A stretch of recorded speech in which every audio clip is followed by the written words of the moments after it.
بسم الله الرحمن الرحيم نحمد ونصلي على رسوله الكريم أما بعد فأعوذ بالله من الشيطان الرجيم بسم الله الرحمن الرحيم يا أيها الذين آمنوا قولوا قولا سديدا يصلح لكم أعمالكم ويغفر لكم ذنوبكم ومن يطع الله ورسوله فقد فاز فوزا عظيما. جناب چیئرمین صاحب، پاکستان میں اس قسم کے حادثات جیسا کہ کوئٹہ کا ہوا ہے اور تقریباً یوں سمجھیں کہ بلوچستان کی وکلاء کی صفایا کی گئی ہے، یہ اس طرح اس کا مداوع میرے خیال میں ہو نہیں سکتا کہ ہم کہیں کہ افسوس ہے اور خدا سے دعا ہے اور حکومت کا یہ ہے، جب تک ہم اس بات کو سنجیدہ نہ لیں۔ میں سمجھتا ہوں سادی صاحب فرماتے ہیں منز بیگانہ گان ارگز نہ نالم کہ بامن ہرچ کد آشنا کد۔ ہم دوسروں سے کیا گلہ کرتے ہیں؟ میں سمجھتا ہوں کہ ہمارے اپنے ادارے کولیشن سپورٹ فنڈ کرائے کے بدلے میں یہ سب کچھ کرتے ہیں۔ یہ کیا بات ہے کہ ہم کہیں کہ جی فلاں دشمن ہے اور فلاں دشمن ہے اور فلاں دشمن ہے؟ دشمن کہاں ہے؟ ہمارا دشمن تو گھر کے اندر ہے۔ ہم اپنے دشمن پہ نظر رکھیں، اور میں بڑے احترام سے گزارش کروں گا کہ اس دنیا کے مالک وہ 5 ممالک ہیں جو سلامتی کونسل کے مستقل ارکان ہیں، جو جنرل اسمبلی کے ارکان ہیں، ان کے فیصلے جب تک سلامتی کونسل کے کسی بھی رکن نے اگر مسترد کیا تو وہ نافذ نہیں ہوتا ہے۔ پاکستان جیسے ممالک جو ہیں وہ حکومتیں اس خطے کے باشندوں کی اپنی حکومتیں نہیں ہوتی ہیں، وہ حکومتیں دراصل یہ خطہ کسی دوسری کی ملکیت ہوتا ہے اور بطور امانت ان اسٹیبلشمنٹ کے پاس پڑا رہتا ہے، اور انتظامی حوالے سے وہ ان کے نظم ان کا حوالے ہوتا ہے۔ میرے خیال میں یہ سارے دوست جو یہاں بیٹھے ہوئے ہیں بالخصوص عرفان صدیقی صاحب کو بخوبی پتہ ہے کہ 1945 میں جب دوسری جنگ عظیم اختتام پذیر ہوتی ہے تو اس خطے پہ انگریز کی ملکیت تھی اور حاکمیت تھی، اور اس خطے پہ آج بھی ملکیت انگریز کی ہے۔ آج بھی یہ خطہ بین الاقوامی طور پہ انگریز ہی کا شمار ہوتا ہے، اور جو ہماری اسٹیبلشمنٹ تھی یہ 1763 کی تشکیل کردہ ہے، ایسٹ انڈیا کمپنی کی۔ عرفان صاحب خود جانتے ہیں، سب کو پتہ ہے جو تاریخی سیاست سے واقف ہے۔ اور پھر ہمارا پاکستان 1947 میں بنتا ہے، 200 سال آپ کی اسٹیبلشمنٹ پاکستان سے بڑی ہے۔ تو پاکستان برائے اسٹیبلشمنٹ ہے یا اسٹیبلشمنٹ برائے پاکستان ہے؟ میں سمجھتا ہوں، میں سب ہاؤس کی خدمت میں گزارش کرتا ہوں کہ خدا کے لیے اپنی پبلک کے خون کا اپنا خود مجرم نہ بنیے، اس پہ سنجیدہ سے غور کریں۔ کیا کولیشن سپورٹ فنڈ ہم خود نہیں لیتے ہیں؟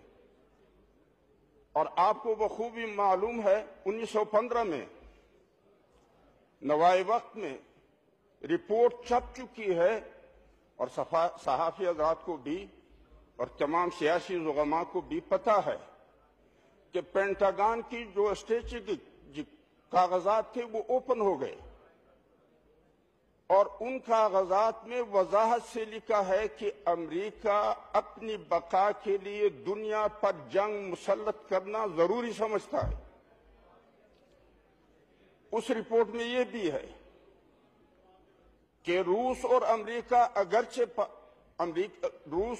چین اگرچہ امریکہ پر حملہ کا ارادہ تو نہیں رکھتے، لیکن دنیا بھر میں ایک ایسا ملک جو اپنے مسائل کو اپنے آزاد رائے سے حل کرے وہ امریکہ کا دشمن ہے۔ اور آپ کو یہ بھی پتا ہے کہ ناٹو کا جو اتحاد 1949 میں بنا ہے، سیٹو اور سینٹو میں پاکستان بھی ممبر تھا، جو منیلا اور بغداد پیکٹ کے نام سے مشہور ہے۔ اور یہ تینوں معاہدے سوویت یونین کے خلاف تھے۔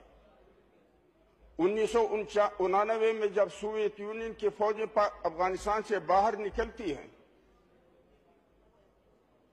اور پھر نیٹو سمجھتا ہے کہ ہمارا ہدف پورا ہوا، تو میرے خیال میں سب ہاؤس کے جو تاریخ سے وابستہ حضرات ہیں ان کو پتہ ہے، تمام پاکستانی صحافیوں کو پتہ ہے، اگرچہ ہمارا میڈیا کرائے پہ پروپیگنڈا کرتا ہے، تو سب کو پتہ ہے کہ اس کے بعد 1992 سے مغربی دنیا کے لکھاری، مغربی دنیا کے تھنک ٹینک، وہ سب بعض کی رائے یہ تھی کہ تاریخ اپنی انتہا کو پہنچ چکی ہے، کسی بھی نظام کو حق حاصل ہے کہ لبرل مغربی جمہوریت کا مقابلہ کریں یا لبرل مغربی جمہوریت کے ہوتے ہوئے اس کو کوئی سہولت فراہم کی جائے۔ تمام تھنک ٹینک، مغرب کے تمام لکھاری اپنے تقریروں میں، مقالوں میں، کتابوں میں متفق ہیں کہ یہ چوتھی عالمی جنگ ہے، اور چوتھی عالمی جنگ اس پر بھی متفق ہیں کہ یہ اسلام کے ساتھ ہے، امت مسلمہ کے ساتھ ہے، اسلامی ممالک میں ہوگی۔ اور اس کے عنوان پر اختلاف تھا، بعض کی رائے یہ تھی کہ یہ تہذیبوں کی جنگ ہوگی، اور ایک طرف اسلامی تہذیب اور دوسری طرف سے مغربی تہذیب ہوگی۔ 9/11 کے حادثے پر پہلا رد عمل جو امریکن صدر کا تھا وہ یہی تھا کہ تہذیبوں کی جنگ شروع ہو گئی۔ بعد میں جب ان کو پتہ چلا کہ یہ تو دو ممکنہ خطرات کا باعث ہو سکتا ہے، اسلامی تہذیب کی دفاع کے لیے مسلمانوں کا اتفاق ممکن ہے، اور اگر وہ متفق ہو گئے تو پھر پراکسی بار میں نہیں لڑ سکوں گا، پھر مغرب کو براہ راست میدان میں جانا پڑے گا۔ پھر اس کے لیے تعویلیں شروع کی اور دوسرے عنوان کو اپنایا گیا کہ یہ جنگ دہشت گردی کے ساتھ جنگ ہے۔ اس کا وہ یہ فائدہ اٹھانا چاہتے تھے کہ اگر نوخیز نوجوان مسلمانوں کا ہے اور اس میں مذہب کا اعلان ہے تو جہاد کے نام سے ہمارے ہاتھوں چڑھ جائے گا، اور اگر قومیت کا جذبہ اس میں موجود ہے تو آزادی کے نام سے ہمارے ہاتھوں چڑھ جائے گا، لہذا دہشت گردی ابھاریں گے بھی ہم اور اپنے زیر اثر حکومتوں سے دبائیں گے بھی ہم۔ تو میرے خیال میں یہ سارا ہاؤس سمجھتا ہے، اور ہماری تمام میڈیا کے جتنے بھی صحافی ہیں وہ سب سمجھتے ہیں، اور عرفان صدیقی کو تو میرے خیال میں سب سے زیادہ پتہ ہے کہ یہ چوتھا عالمی جنگ ہے، اور یہ اسلام کے ساتھ ہے، مسلمانوں کے ساتھ ہے، اسلامی ممالک میں ہے، اور مقصد اسلام کو بدنام کرنا، مسلمانوں کو اسلام سے بیزار کروانا، اور 45 کے بعد کے جو نقش دنیا کے وہ ان کو نئے نقشوں سے تبدیل کروانا ہے۔ آپ کو میرے خیال میں سب دوستوں کو پتہ ہے کہ جون 2006 میں رول پیٹر کا ایک مضمون پینٹاگان کے ایک عسکری رسالے میں چھپ چکا ہے جس کا عنوان ہے بلڈ بارڈر۔ یہ تو سب نے پڑھا ہوگا۔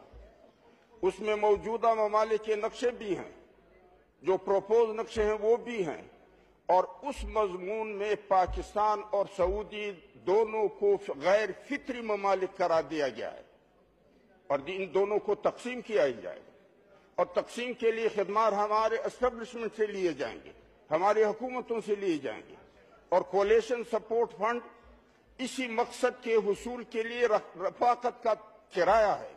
آپ کرایہ بھی لیں اور افسوس بھی کریں، قتل بھی خود کریں اور پھر خدا سے دعائیں بھی مانگیں، تو کرایہ جب لوٹتے ہو اور لوگوں کو قتل کرتے ہو اور اس مسلمانوں کی آبادیاں اجاڑتے ہو، عزتیں لوٹتے ہو، پھر آپ افسوس بھی کرتے ہیں۔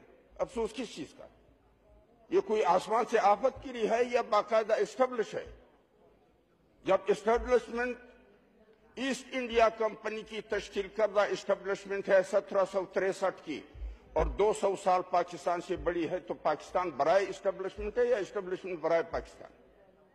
آپ کو معلوم ہے کہ مغربی دنیا کی جانب سے برملا کسی سے لیپا پوتی کیے بغیر